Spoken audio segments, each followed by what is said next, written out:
Avec cette technologie, il n'est plus nécessaire de passer par le ventre d'une mère pour faire naître un bébé.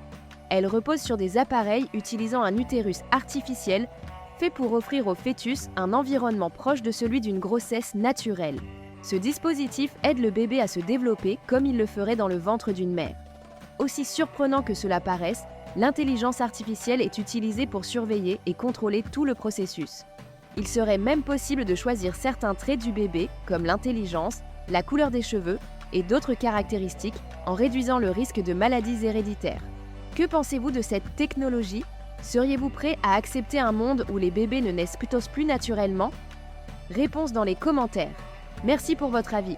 C'est vrai que cela changerait beaucoup notre vision de la naissance et de la parentalité. C'est un sujet fascinant, mais aussi un peu effrayant, non ? Cependant, cette technologie suscite des questions éthiques profondes.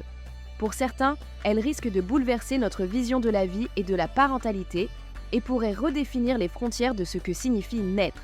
Les critiques craignent notamment une société où les caractéristiques humaines pourraient être choisies, voire standardisées, ce qui soulève des inquiétudes quant à l'eugénisme et à la perte de diversité génétique.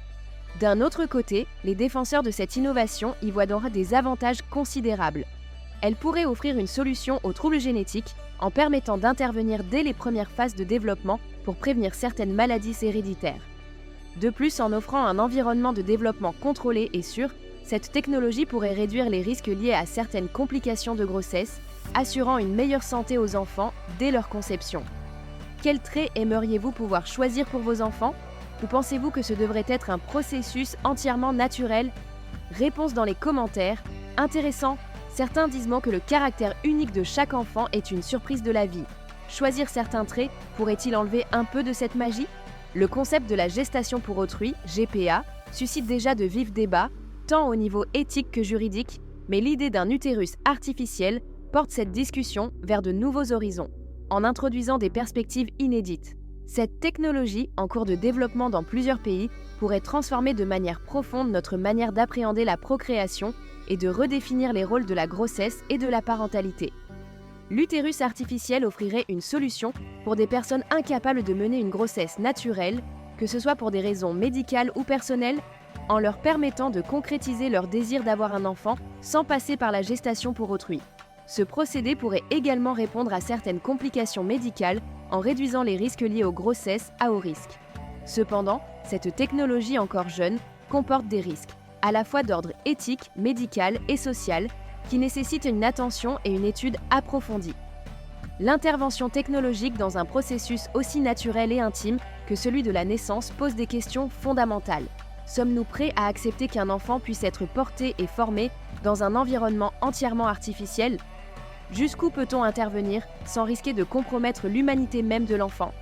Au-delà de la santé physique, il reste également à explorer les éventuels impacts psychologiques pour les enfants nés de cette technologie. En parallèle, l'intelligence artificielle joue un rôle central dans cette innovation car elle permet de surveiller et d'ajuster chaque aspect du développement du fœtus, garantissant des conditions optimales de croissance. Mais cet usage soulève des préoccupations sur la frontière entre assistance médicale et manipulation génétique. Les partisans de l'utérus artificiel voient en cette technologie une occasion unique de minimiser les maladies génétiques, d'éviter les complications liées aux grossesses naturelles et d'offrir une alternative aux familles confrontées à l'infertilité. Cependant, elle pourrait également ouvrir la porte à des dérives, comme la sélection des traits physiques ou intellectuels, ce qui remettrait en cause des valeurs fondamentales d'égalité et de diversité. Alors que cette technologie continue d'évoluer, il est essentiel d'engager une réflexion collective sur ses impacts futurs, tant au niveau de la société que de la législation, pour en évaluer les avantages potentiels et en prévenir les risques. Les implications de l'utérus artificiel vont bien au-delà de l'aspect médical. Elles touchent à des questions de morale, de bioéthique et de société. Nous devons nous interroger dès aujourd'hui sur ce que nous souhaitons pour l'avenir, afin de définir des lignes directrices claires pour un usage réfléchi et responsable de cette avancée technologique. Les recherches sur les utérus artificiels remontent en effet à près d'un siècle. Dès les années 1920, les scientifiques ont entrepris des études audacieuses pour explorer la possibilité de développer un embryon en dehors du corps humain. Ces premiers travaux avaient donc pour but de comprendre le rôle crucial de l'environnement maternel dans la croissance d'un fœtus et de reproduire artificiellement les conditions de l'utérus. Les chercheurs ont ainsi commencé à expérimenter avec des substances capables de recréer un liquide amniotique artificiel, similaire à celui que l'on retrouve dans un utérus naturel, pour assurer au fœtus les nutriments et la protection nécessaires à son développement. Ces avancées, bien que rudimentaires au début, ont ouvert la voie aux innovations actuelles, où l'on tente de perfectionner cet environnement artificiel pour répondre aux besoins croissants de la science et de la médecine.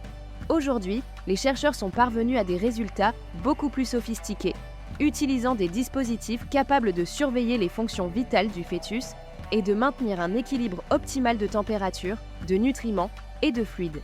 Grâce au progrès de l'intelligence artificielle, les conditions dans lesquelles se développent ces embryons artificiels peuvent être ajustées en temps réel, ce qui augmente considérablement les chances de succès et le contrôle sur le processus de croissance. L'histoire de ces recherches est marquée par une quête constante pour mieux comprendre la biologie de la vie humaine et pour trouver des solutions aux complications de grossesse. Aujourd'hui, avec les progrès en bio-ingénierie et en technologie médicale, les utérus artificiels ne sont plus de simples concepts, mais une réalité en cours de développement qui pourrait transformer profondément la science de la reproduction et la société. Bien que des tests aient déjà été réalisés sur des animaux, notamment des moutons, cette technologie fait encore face à de nombreux défis avant de pouvoir être envisagée pour une application humaine. Chez les moutons, la gestation est naturellement plus courte, ce qui permet aux chercheurs de recueillir des données sur des cycles de développement plus rapides et d'observer comment un fœtus réagit aux conditions de l'utérus artificiel. Ces expériences ont montré des résultats prometteurs, avec des fœtus de moutons capables de se développer de manière stable dans un environnement artificiel. Cependant, les chercheurs sont conscients que la complexité de la gestation humaine, beaucoup plus longue et sensible, impose des exigences supplémentaires. Le défi ne se limite pas à reproduire un environnement favorable, mais implique également la création d'organes artificiels capables de simuler les fonctions vitales que remplit le corps maternel. Cela comprend des systèmes sophistiqués pour fournir de l'oxygène, des nutriments et pour évacuer les déchets de manière continue, tout en assurant une température stable et des niveaux de fluide équilibrés. Les scientifiques travaillent activement à perfectionner ces organes artificiels, notamment le placenta artificiel, qui doit remplir des fonctions cruciales d'échange entre le fœtus et son environnement. L'objectif est d'atteindre un niveau de précision suffisant pour garantir que le fœtus puisse se développer en toute sécurité, dans des conditions aussi proches que possible de celles du corps humain. Tant que ces défis ne seront pas entièrement surmontés, l'utilisation des utérus artificiels pour la gestation humaine demeurera expérimentale et soulèvera des questions tant techniques qu'éthiques. La Chine se positionne parmi les pays à la pointe de la recherche sur les utérus artificiels, malgré sa législation restrictive interdisant la gestation pour autrui, GPA, pour des raisons éthiques et politiques. Cette dichotomie met en lumière les complexités des avancées scientifiques dans un cadre où les questions de moralité et de contrôle des naissances s'entrelacent. Historiquement, la Chine a exercé un contrôle strict sur sa population, notamment à travers sa politique de l'enfant unique, instaurée en 1979, qui a été remplacée par la politique des 2 enfants en 2016. Ces mesures visaient à limiter la croissance démographique, mais elles ont également engendré des conséquences sociales, telles qu'un déséquilibre de genre et une population vieillissante. Dans ce contexte, la recherche sur les utérus artificiels apparaît comme une réponse potentielle aux défis de la démographie et de la procréation, offrant des solutions à des couples confrontés à des problèmes d'infertilité ou à des grossesses à risque. Les chercheurs chinois explorent les applications de cette technologie non seulement pour améliorer les options de reproduction, mais aussi pour répondre à des préoccupations plus larges liées à la santé publique et à la natalité. En développant des utérus artificiels, la Chine pourrait potentiellement contourner certains des obstacles liés à la GPA tout en cherchant à augmenter son taux de natalité. Cependant, cette innovation soulève des questions éthiques sur la manipulation de la reproduction humaine et la régulation de la vie, rendant impératif un débat public approfondi sur les implications de ces technologies. Ainsi, bien que la recherche sur les utérus artificiels puisse offrir des perspectives prometteuses pour la médecine reproductive, elle s'inscrit dans un paysage où les préoccupations éthiques et politiques doivent être soigneusement évaluées. Dans certains pays, la gestation pour autrui, GPA, est déjà légalisée, permettant à une femme de porter un enfant pour le compte de parents biologiques sous la surveillance de professionnels de la santé. Ce processus encadré médicalement vise à garantir la sécurité tant de la mère porteuse que de l'enfant, avec des protocoles mis en place pour surveiller la grossesse et assurer un suivi approprié après la naissance. Cependant, malgré son encadrement légal et médical, la GPA suscite de vives préoccupations éthiques et morales.